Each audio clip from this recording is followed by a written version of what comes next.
What's up, people? It's Multiplier here. Today what we're doing is, because I decided I wanted a video, well, I just decided it, so I deal with it. We are going to do a video on how I made the bass for the track, The Heavy. It's one of my more popular tracks. It's had some support for some big guys, been various radio stations, remix contests, etc, etc. So yeah, it's called The Heavy. There'll be links below to the full track if you haven't heard it before. But I've had quite a few people ask me how I made the bass for it, because it's kind of a bass-driven track. Like, there's only really two main ideas in the track, and that is the cool bass, the heavy bass, and the vocals. So we're focusing on the bass today. So just to give you a bit of an idea of the sort of bass I mean, it's this sort of thing.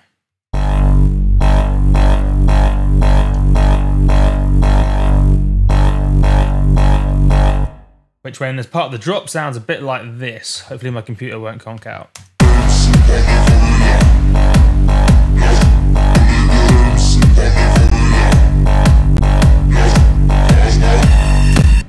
Pretty rad. So what I thought we'd do is, I was going to break down how the bass came together, and I'll also, as part of the process of me telling you what knobs go where, I'll tell you kind of why I did what I did. Because it's pointless me just showing you a massive, oh, turn this knob to here, this knob to here, put daft on because that's daft.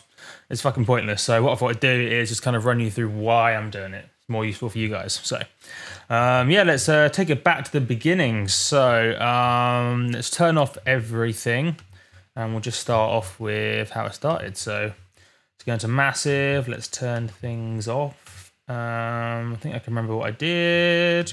Cool. So yeah, started off with nothing. So yeah, I loaded up massive. That's the first step. So whenever you, at least I'm making a dubstep sort of bass in massive, very first thing you do is click restart via gate. Look it up in the manual if you want to know exactly what that button does, but it just means that every time I trigger the note, it's a bit more, or it is more consistent, so I can really refine the exact sound. If you don't know what it means, click it. If you do know what it means, you know if you want to click it or not.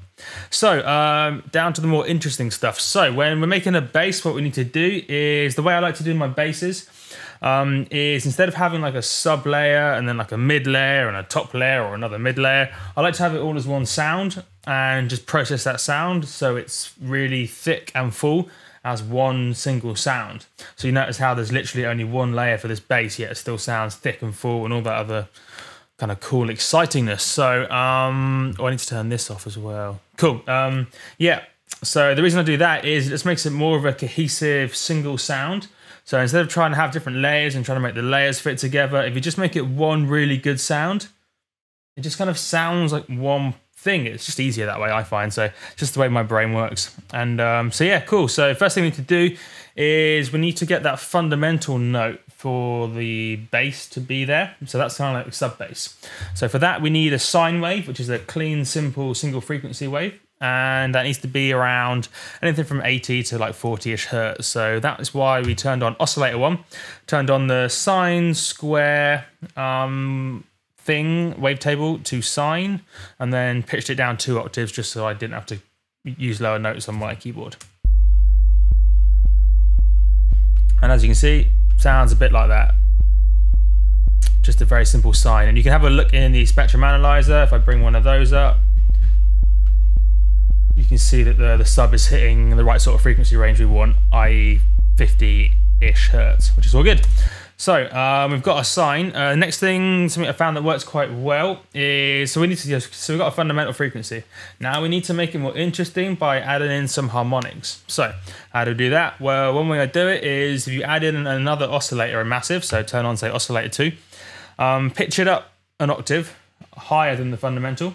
And so in this case, I just did 1 octave up. I detuned it a bit. So remember, 12 semitones is an octave, and I detuned it down with this little slider here. And then let's put that back. And then I just kind of chose a wavetable that sounds cool.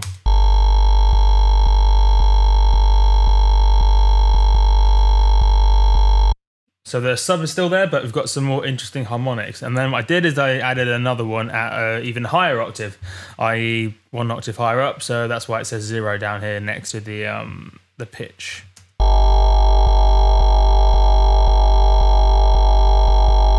And then I just kind of dialed in a particular position on the wavetable, particular voice, and the amplitude to kind of balance how loud I want the harmonics to be. So it's not that interesting as it is. It's pretty boring, but there is some interest there. So what we need to do is now make it more interesting. So what I did then is I got some low pass filter action.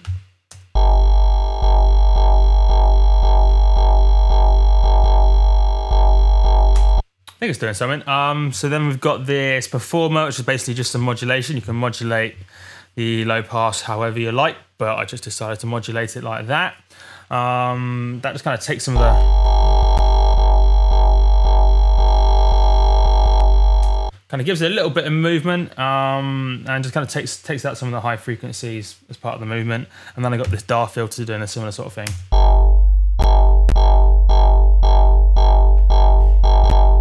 So it doesn't matter how you kind of modulate that, the cutoff of that filter. You can use LFO, performer, fucking macros if you want, doesn't really matter.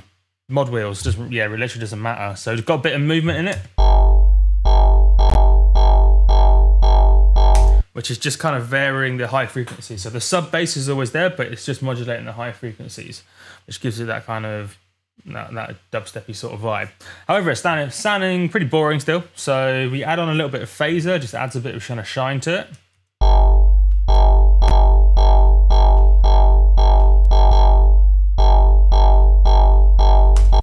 This gives it a little bit of movement, a little bit of subtle width as well, a little shine. Still pretty boring as a sound. What we didn't do is use any more voices. It's just one single voice, so there's no unison going on. Just because we wanted our bass to be really kind of, the bass needs to be in the center, and then what we can do is going to make it wider and more interesting with more processing. So it doesn't really matter at this stage how it sounds too much. If you notice how it's still pretty boring, so there's a bit of interest there, but it's still a fucking boring sound. So how do we make it more interesting? Well, that's with some processing. Now let's make sure I haven't fucked up. So yeah, that is all what I did. Cool. So yeah, next is Isotope Trash. So this is a really good distortion plugin. As you can see, what I did is I chose a preset called Clear Out the Middle. And then, so what I quite commonly do is, because Isotope Trash, a lot of the presets just add so much character. It means you don't need to start off with a really super crazy preset, because you add some character, you add some interest in the trash stage. So you don't need to go completely nuts in massive. So now when you see, if I turn this on,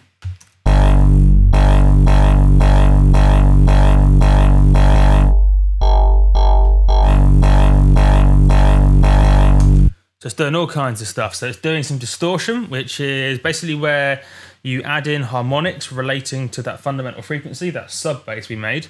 Also makes it sound, that's what makes something sound kind of thick and heavy. Well, one of the things that makes it sound thick and heavy. Doing a bit of filtering. Again, it's just kind of fucking with the harmonics a bit. In this case, clearing out the middle.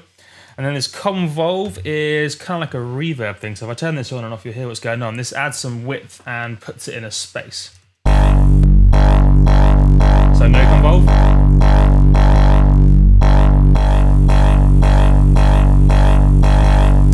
Pretty cool, right? It just takes it from this kind of boring-y central synthetic sound and puts it in a real space. Look up impulse response reverb into Google if you want to see exactly how it does this, but it's pretty cool. And then what I did is I actually tweaked the preset a bit. So I tweaked this mix slider to kind of balance how much of this, oh, not the mic, how much of this kind of reverby sort of effect I wanted. So if I kind of pull the mix around, you'll see how I used it to balance. So if we've got none of it, too much of it.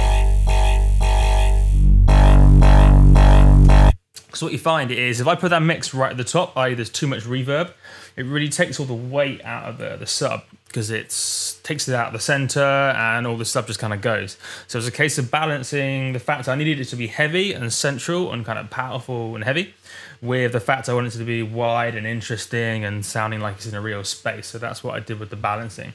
Also, I played with the dry wet of the general mix, the trash in general. So yeah, it's a case of choosing a preset, cycling through the presets till something gets you excited, and then just kind of dialing it in for your particular needs. It's a really common thing I do. And yeah, it doesn't matter what distortion plugin you use either. similar sort of ideas can apply. And then what I did is I stuck a load of reverb on there. So this is with no reverb. And then with reverb. So it's a really short tail reverb. In this case, it's a wooden something or other. Wooden Room Reverb in Ableton. It's a really nice one. It's a pretty dull, in terms of frequencies, it's a pretty dull reverb, but that's just what I wanted. So it kind of didn't fill up all the high frequencies where I wanted I didn't want the high frequencies of a reverb to interfere with the bass sound too much. And I wanted to leave a bit of room for the vocal. So this kind of Wooden Room Reverb worked really well. You find it just kind of, although it's already in a space with no reverb, it could just do with put in more of a space. Which just kind of gives it an extra little bit of something. It fills out some more of the frequencies, fills out some more of the stereo image. And it also just gives it a little bit of a nice subtle tail without just making this ridiculous sea of reverb. If it was a really, really long tail, then you'd end up with this really washed out reverb. It's just a sea of noise. So that worked out pretty well. And that reverb kind of fitted in well nicely with the kicks. So I ended up running the kicks through a super wet reverb, the same reverb as well, which had a weird sort of effect. So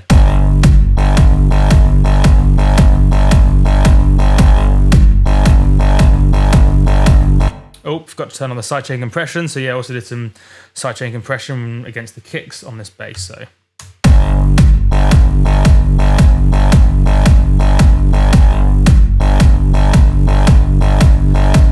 if I turn off the reverb, so with none of that reverb on the kick and the bass, it's kind of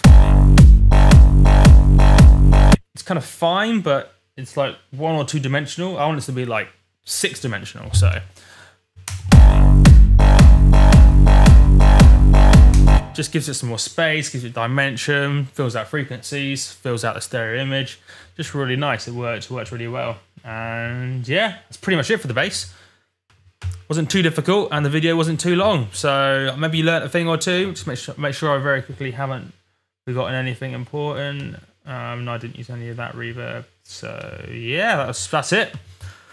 Cool things. It doesn't matter exactly what the fact I used bronze or melon. I mean, to give you an idea, if I just change these wavetables.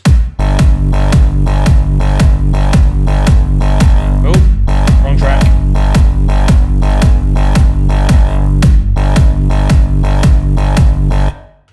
It's fucking not doing anything. I'm confused. Whatever, you get the point. It doesn't really matter exactly what settings you use. It's more the general principles in terms of how you build it up and why you do certain things. Cool. I've been Multiplier. This has been how I made the heavy, or how to make the heavy bass. And yeah, hope you learned something. Bye.